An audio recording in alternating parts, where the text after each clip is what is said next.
This blockhead here is the most controversial character since Super Smash Bros. Ultimate's launch on December 7, 2018.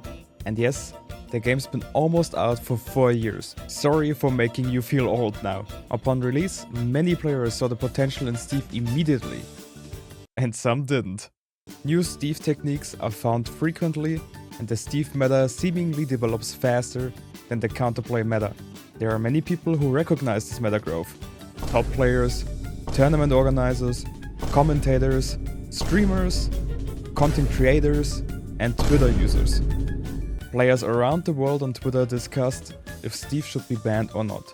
However, this time the flame for discussion burns once again after what happened last weekend. Let's Make Moves Miami was a super major tournament held on October 28th to October 30th, 2022, Florida, you guessed it, Miami. This event was filled with 467 attendees. Among them were top level players like Cola, Tweak, Riddles, Somba, and of course talented Steve players like Akola from Japan and Odin from the US, who were seeded 1 and 2 respectively. And being seed 1 and 2, they made their moves to Grand Finals and were facing each other off in the first ever Steve Ditto in Grand Finals at a Super Major. Many veteran Smash 4 players already experienced huge PTSD from this side alone. Having been in the situation that a character might destroy the competitive scene is always a bad feeling for the player base. But to really answer the question if Steve should be banned from tournaments, we need to ask ourselves first: what exactly justifies a character ban? And this is our topic for today. There are many reasons which could justify a character ban. Just saying the character is lame is not a reason, that's an opinion. And my opinion is that you suck at reasoning. I want to talk about 3 potential reasons for a ban. The character is too good and dominates the meta. The character is literally breaking the game. And the viewership for the game drops. Let's discuss the viewership first. Without dedicated community members organizing and hosting events, there wouldn't be big tournaments like Let's Make Moves Miami right now. The whole process costs an enormous amount of money, and one source of income is viewership. If the viewership drops, there's gonna be less revenue on the live streams and YouTube bots as well. Less viewership means that tournaments are less attractive for potential sponsors supporting the events, resulting in even less money. Nothing is free in this world. This is the big, bitter truth. And without the support from everybody, big events cannot happen. The most important part about a live stream and content in general is you, the viewers. If you are unable to entertain the people, it is never the viewer's fault. It is necessary as a host to find the cause of this to continue making enjoyable content. If something in a game is found which might cause a decrease in viewership, the best thing the community can do is to ban the cause. Might it be a character, bugs, glitches, or newly found strats. This is not only a fighting game issue, this can happen in any other category of games as well, like speedruns. The question here is, does Steve cause a decrease in viewership? Is the view count suddenly plummeting to about half? Does it change at all? Or is it even rising? This is something only the people hosting the streams can analyze and bring forth to the community. On to the next point. The character is too good and dominates the meta. Every Brawl veteran knows the menace who is Meta Knight. This character was so busted, it had its own tier in the tier list with a perfect rating. The character was so good, you either picked a character that can stand up against Meta Knight, or you joined the dark side and became the Meta Knight. The whole Brawl tier list revolved around Meta Knight. Without a shadow of a doubt, this character was too good and should have been banned. Every character lived together in harmony, then everything changed when the Bayonetta DLC released. While not as good as Brawl Meta Knight, this character was a single touch death trap. Either she got a hit on you and can potentially 0 to death you, or you get witch timed by trying to hit her and get also 0 to death. Together with the completely over-tuned rage mechanic, Bayonetta could kill you at any given time. Her neutral was not the best compared to many other top tiers like Diddy Kong and Sheik, but if you only need one single hit to neutralize a stock, you don't necessarily need a good neutral. A mediocre neutral is fine as well. Was Bayonetta as dominant as Brawl Meta Knight? No, but at the end of Smash 4, a lot of players switched from the main to Bayonetta. Nobody knows what could have happened if the game was played any longer. Would counterplay be more refined against her? Or does everybody switch to the dark side and pick Bayonetta? The views were already going down because of her and due to Smash Ultimate getting announced as well. People didn't care too much about it anymore and just played the last few tournaments. But Bayonetta was definitely up for debate of getting banned, and in retrospect, I think she would have deserved it for the health of the game, competitive and viewership wise. Now, does the same apply to Steve in Smash Ultimate yet? Of course not. He's nowhere near as broken as the two mentioned characters. Though the question arises, should we let it get to that point before it's too late? There are many up and coming Steve players.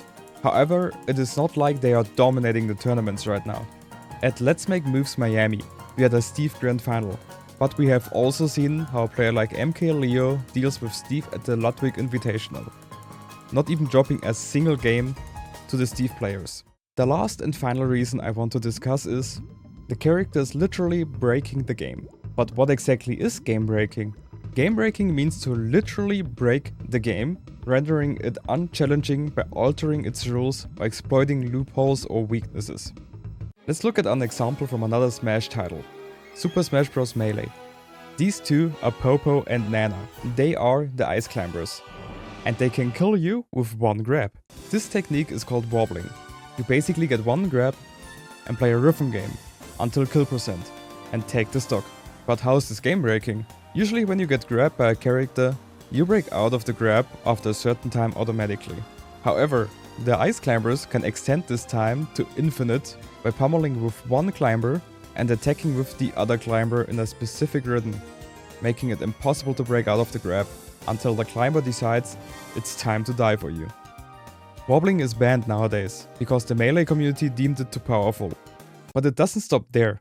The Ice Climbers have an even more powerful glitch, called the Freeze glitch, which freezes the opponent mid-air, making them unable to move at all. This glitch is also banned. Now, does Steve break the game in any way? He can create blocks to change the environment, giving him an enormous advantage in positioning. But placing a block costs resources, and many characters can destroy blocks quickly. You could argue that changing the environment is basically changing the rules and transforming the tournament legal stages. But the blocks are not there forever, and at some point, Steve is running out of resources. A technique like the ledge stall of Steve while mining on the walls is also something up for discussion. Some characters cannot really contest this unless they break the crafting table, but this often results in Steve gaining backstage positioning for free. Now that we discussed reasons for a potential ban, what are the arguments for and against a ban? Arguments for a ban can be: Steve gets very high reward on non-interactive gameplay. Either you eat damage for being overly aggressive, or Steve mines for free. Steve can change the environment with his blocks, altering the rules by changing the layout of legal stages. Steve can theoretically stall on the ledge with a dirt block, while mining the walls of stages. The Steve meta develops faster than counterplay at the moment, which explains the rise in Steve placings. The Steve mains are far from optimal and they are getting cleaner with the execution every single day. Steve causes a lot of upsets against many different top players, more than any other character. Now that we went through the pro-ban arguments, we should also ask ourselves why we shouldn't ban Steve.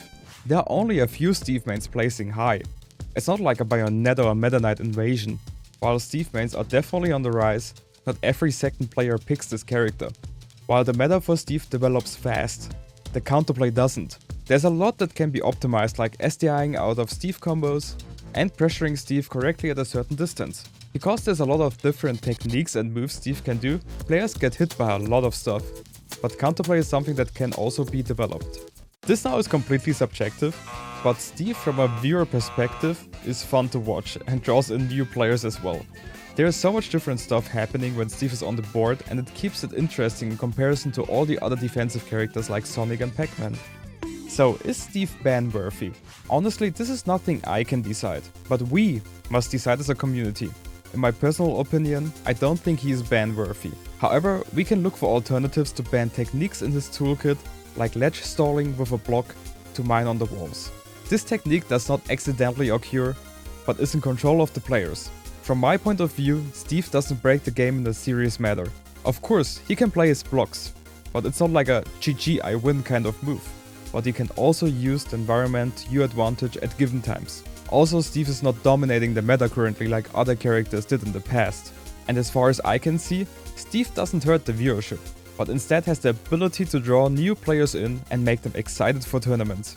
This is my personal opinion, but I don't think we should ban Steve. But the ban is not decided by one small dude in front of his computer making content. This decision is made by the community. I must say one more thing though.